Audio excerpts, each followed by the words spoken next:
Warhammer WoC here, bringing you a battle report. This time I'm bringing 1200 points of Ogres, and a clubmate is using my 1200 points Dark Elves. We are doing doubles, and then we are up against a 1200 point Empire list and a Warriors of Chaos list. So I'm rocking a Fire Belly. Here's my fire spells. He's got Doomfire Warlock, Soul Blight Doombolt, the usual shenanigans, and we roll up Dawn Attack. And believe me, folks, this is not how we wanted to deploy. So we have my Ogre Horde on the far right flank, and then his Cold One bus with two Masters in it, at one BSB. My BSB's here, and my Fire Belly's here. We ended up on the far right flank. Warlocks were up here in the middle somewhere. We have a few Sabertucks also on the right flank. Really not where we wanted to be, but we have our Iron Blaster somewhat in the middle and a Sabertusk somewhat in the middle, and the Doomfire Warlocks after their Vanguard. Let's take a look at my left side. We only have, yes, I brought 30 Dread Spears. Now the way this doubles tournament worked is I brought my list, and then our clubmate Corey brought his list, and then we did an army swap just because I wanted to try out Ogres, and this is Malorian's challenge for the month. So yeah, I gave him Dread Spears to try and use, and they don't really do too much this whole game. But let's take a look at what the Empire and the Warriors list have. We have here a block of sword and board guys. We have a level 2 wizard in here, and then we also have the Chaos Wizard, I think, on Zeech. And then we have a Cockatrice posing for a Chimera, and then we have 3 Juggers. And then we have some Inner Circle Knights and a cannon. There is another cannon to the right of that cannon. And then we have a block of 20 or so Nurgle Warriors with another scary guy inside here. He didn't come into play. I think he was a mage that didn't cast anything really. So our first turn, we move everything up, Vanguard up. We find out what the forest is. It's a Venom Thicket. Getting ready for the Cold Ones to charge. They've got the Gleaming Pennant banner, so you know, the stupidity with the BSB in there is guaranteed another reroll, plus another reroll for the Gleaming Pennant. I think that's a pretty smart choice for these cold ones. And then I've got a horde of Iron Guts, and I've always wanted to play with Iron Guts. I am so close to buying an Ogre army if my wife will only let me. First spell, Fireball on the Cockatrice. We're going to call it that because that's what we call it in the game, but it is definitely a Chimera. And we put a couple wounds on him, I think 3. We just do a regular one, 4 wounds. And he fails 4 saves. Or I guess he didn't have a save, actually, but 4 hits, 4 wounds, or 3 wounds. Excuse me. And then we shoot our Iron Blaster at that. No problem. 10 from the back. Boom. Hit. Wound. How many wounds? 6 wounds. Yeah, baby. That's how it's done. Cockatrice in their turn moves up and kind of positions itself like that to get a nice rear charge or flank charge. Should one of these units move up, my Sabertusks have moved up like that during our deployment. Knights have swung around the building and started coming for the flank. The Nurgle Warriors are coming for those Dread Spears. So there's going to be a little cat and mouse game chasing them around the map. Juggers move up, 2 cannons, I up my Iron Blaster, and then they start taking shots, and it is going to survive. Wonderful. Flame Cage on the Cold One Knights. Not a single one dies. Excellent. There's just a look at the unit casting spells. With them, they actually irresistibly forced it, and they got the small round template, boom, on top of both his wizards, and they, I think they failed their lookout. So we have 3, 4. There was like 8 guys from the Empire that bought it that turn. Iron Blaster takes a wound from the cannons. Can't really complain. Cold Ones march up like that, guaranteed an extra easy shot.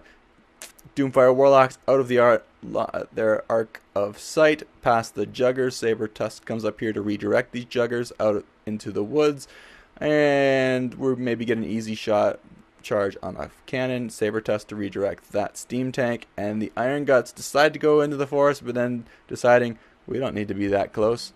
Let's stand back a little bit. So that's a look at the board. We do shoot another fireball at that poor Chimera, and nothing really hurts it, so oh well. During their shooting phase, they destroyed one of the obstacles with the cannon, so pop over to the next obstacle. This is just brutal and cheesy, and I love it. Dread Spears are on a run because, hey, we don't want to fight Nurgle Warriors. Who does? These guys are dead. Probably to Flame Cage.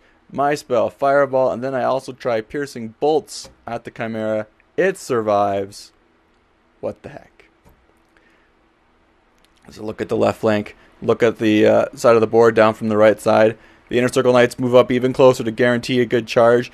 Steam Tank decides not to charge the kitty. The Juggers decide not to charge the kitty.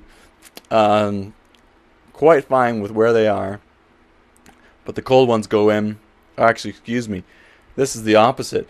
The Sword and Board Empire go into the Cold One Knights, and the Chimera goes into the Cold One Knights. And Cold One Knights are brutal in combat when they charge. When they charge, they got the lances, giving them that +2 strength, upping their strength to 6. It really just puts the hurt on. And when you can re-roll those failed to hits because you're ASF, it really makes a difference. And then rolling 1s to wound, and you're wounding on 2s practically most things anyway. Yeah, they put the hurt on. And then just the Cold Ones with their double strength 4 attacks, not bad either. Nothing to sneeze at. The Cockatrice is soul blighted. Fantastic. Doomfire Warlocks, you're doing your job. We got about 8 guys dead. Punked the 2 wizards because we can. But we do lose about 3-4 Cold Ones in the process. Managed to just squeak out combat because we've got a musician and a banner and a BSB, and we killed more, fleeing the Chimera through the woods, and the Empire stick around. And that is a look at the board. As you can see, the kitty bought it from a Steam Tank, I think, charging it that turn. Okay, now it's rolling over to our turn. What do we do? What do we do? Well, the Ogres, for one, attempt to charge, and I think they fail. Steam Tank has 1 wound left. 1 wound. The Iron Blaster put 2 wounds on it, bringing it down to 1 wound. Ogres fail. They march into the woods, fail their charge. We make short work of these Empire swordsmen. They reform like that. On their turn, Juggers charge. Warlocks get charged by the Steam Tank, not risking a long charge against the cannon. Tried to doom bolt it, only got 1 wound off. But the cannon, the 1 wound cannon, goes crazy. There's what else is crazy is this Chimera also only has 1 wound. It flees. So it's on Snake Eyes to rally, or sorry, not Snake Eyes. It's like Leadership 5. It ain't gonna rally.